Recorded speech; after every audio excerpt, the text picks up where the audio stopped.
So picture this, on a cruise ship, the Caribbean sun is shining, the steel drums are playing, I got my glasses on, and a tall glass of whatever you can think of in my hand.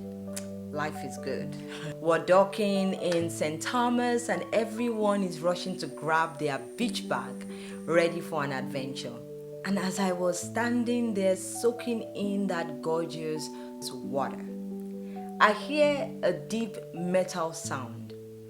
It sounded like clunk and it sounded like clunk, clunk.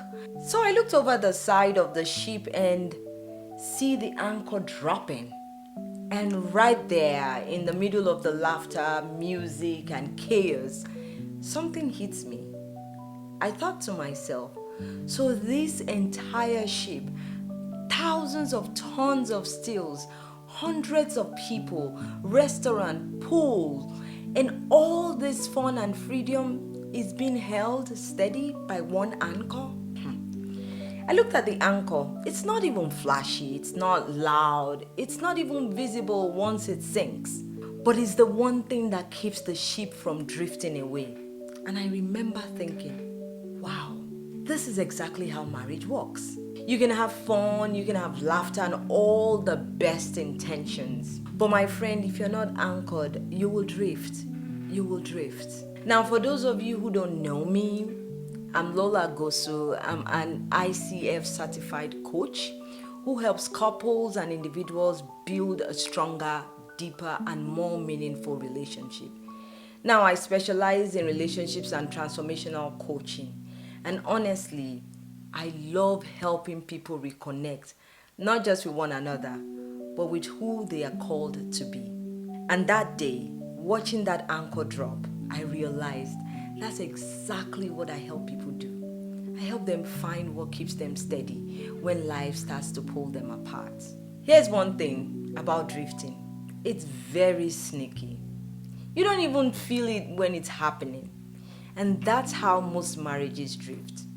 Not from explosive arguments that are coming up or betrayals, from maybe probably temptations or infidelity, but from slow, quiet distances. You get busy with life. You get busy with kids. You get tired. You start doing life side by side instead of heart by heart. And before you know it, you look up and think, I think we still love each other, but we've so drifted apart. We don't even laugh at the things we used to laugh at anymore. But today, I want to talk about how to stop that drift. How do you build a marriage that stays strong and steady and anchored no matter how rough the water gets? Let's start by defining what an anchor is. An anchor is simple, it's heavy, it doesn't move. Its only job is to hold you steady when the waves get wild. Honestly, in marriage, you can control the wind. You can even control the water. But one thing you can control is whether you drop your anchor or not. And that's what keeps a marriage from drifting. It's actually not about perfect conditions, but consistent anchoring every time. So in today's episode, we'll talk about 4 major anchors that can keep your relationship from drifting apart. The first anchor is the anchor of pulling God in. I call that the anchor of God's presence. The second one is the anchor of God's promises. The third one is the people you surround yourself with. And the fourth one is the anchor of the purpose of which your marriage was created. Well, by the end of this message or this podcast, you'd have a new household phrase. When life gets messy, when tension rises, when you start to drift apart, you will look at each other and say, my dear, hold the line. Because sometimes the best thing you can do for your marriage is simply hold the line. Stay steady and refuse to drift. Let's talk about the first anchor. I call that the presence of God. And I refer to it as the GPS in the storm. Let's be real. Every couple has had the arguments before. And you know what I mean. The one that starts with, where do we eat? Or where do we want to go? And somehow it finds itself drifting to, do you even love me anymore? You don't even remember what triggered this argument. But suddenly the ship is rocking and it's an explosion of disaster. And in those moments, we're usually trying to win an argument. But wait, what if it's not about winning the argument? What if it's about anchoring yourself? Because the truth is, storms will definitely come. And if you haven't had one yet, oh, lovebirds, don't worry. Your cruise is coming. The storm and the waves will come. Okay, let me share something funny with you. One time, me and my husband were having a pretty passionate discussion. Okay, it's not passionate.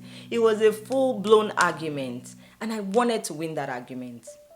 But right in the middle of it all, my husband just stopped arguing. I thought to myself, well, now he's out of words and I'm winning this argument, and he probably gets it right, that I'm always right. No, that's not what happened. He bowed his head and he started praying.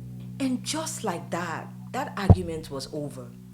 Because prayer changes the atmosphere. Actually, once you invite God into the situation, things start to change. God's presence changes pressure. For example, in Mark, the disciples were on a boat in a storm. The waves were actually wild that day. The boat was filling. It was just a rush of water and they were freaking out like we always freak out. And Jesus was in the boat. He was just sleeping. They went over and woke him up and said, "Don't you care if we drown?" Jesus gets up, calms the storm, and basically walks away. "Why are you afraid? I'm right here." That's the anchor I'm talking about. God is in the boat of your marriage. Peace is in the absence of waves, is the awareness of who is with you through them all. So my friend, next time that tension rises, one of you should say to each other, hold the line. Yes, that's your signal. Pause, breathe, remember who is in this with you. You'll be surprised how fast that phrase changes the tone of things. And trust me, when you say hold the line, it's hard to yell when you're smiling about it. Let's talk about the second anchor, the promises of God, the rope that holds you together. Let's be honest, emotions and feelings are like waves. They rise, they clash, they pull you together. And if you're not careful, they pull you apart too.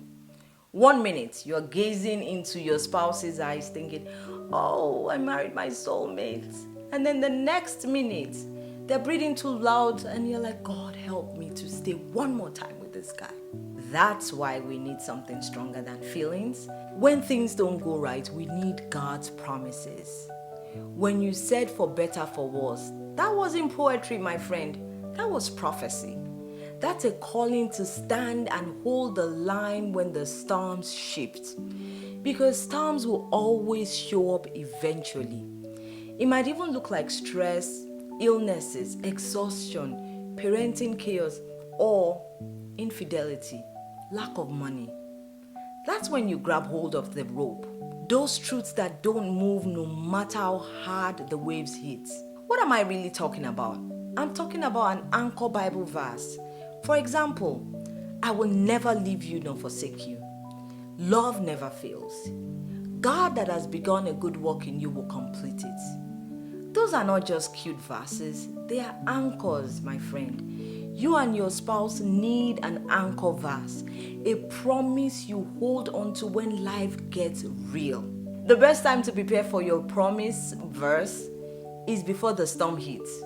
Because when feelings fade, faith and God's promises hold the line. So what's your promise anchor? Let's talk about anchor 3. That's the people you surround yourself with. I call them my harbor crew members. When the storm hits, even the strongest boat needs an harbor.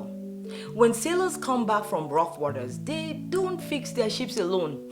They pull into a harbor or a safe place where other boats help them refuel and repair. That's what I call a community. No couple should thrive alone in isolation, and that's where marriage starts to break. But a lot of us try to do marriage solo. We post highlight reels, smiling pictures, date nights, or captions. But what people don't see is the argument about 5 minutes ago before the selfie they took. My dear, we all need people who will stand behind the filters, people who will pull us towards faith, not foolishness. So think about your crew members. If you come to them to vent and they say, girl, you deserve a better man every time you vent, that's not your harbor. You need people who will say, let us pray. Let us believe together. Let me help you fix this. Anchored, they don't sail alone. They sail together. Again, anchored marriages sail together. So my dear, find your harbor. Find your mentors. Be someone's harbor in the storm. Help someone out today. Okay, let's talk about the last and final anchor, which is purpose. What keeps you going in your marriage? Actually, every couple needs a why. Because when you forget your why, you start asking, why bother? Marriage isn't about being happy only. It's about being selfless. It's about learning to outdo each other in love. It's actually a reflection of God's love. It's a living story of grace, forgiveness, and growth. Your marriage isn't just a relationship. It's actually a lighthouse that beams. It stands strong, not because there are no storms, but because it's built on a solid rock. You know what? Maybe your purpose is raising grounded kids. Maybe it's actually mentoring younger couples, like I said. Or maybe it's building something that blesses others. Maybe it's actually building an empire. I call them power couple that will bless lives around you. Whatever it is, that's your light. So when life gets rough, remind each other, we're not just married, we're on a mission. We don't just have this. If you don't know your purpose, please find it. Make sure it's a phrase you both agree to. Actually, purpose gives meaning to the mess around you and direction to the drift when it comes. So, my dear, let's go back to that cruise ship in St. Thomas. That sea that day was calm. The sky was clear. Everything seemed so perfect. But the captain still dropped the anchor. Why? Because, my friend, calm seas can change so fast. Have you ever had a moment of laughter only for one silly argument to change the atmosphere and you start fighting again? It happens a lot. Anchored couples know that emotions and feelings can fail, so they remain steady because God's presence, God's promises, people, and the purpose for why it's created will hold you steady in the storm. So when life gets messy, don't panic. Just don't jump ship. Just stay together and say to yourself, hold the line. When storms happen, you do what? You hold the line. When stress holds you down, hold the line. When temptation comes, hold that line, my friend. Because anchored love doesn't drift, it endures. Don't just fall in love, anchor in love. I'm so glad I could spend this time talking about relationships with you. If this made you laugh, think, or remember where you started from, share it with someone who needs that reminder. And remember, love that lasts doesn't just float. It's hard work. It stays anchored. So glad you can laugh a lot. Laugh with your spouse. Love so deeply. And whatever happens in your marriage or in your relationship, hold that line before you think of separating.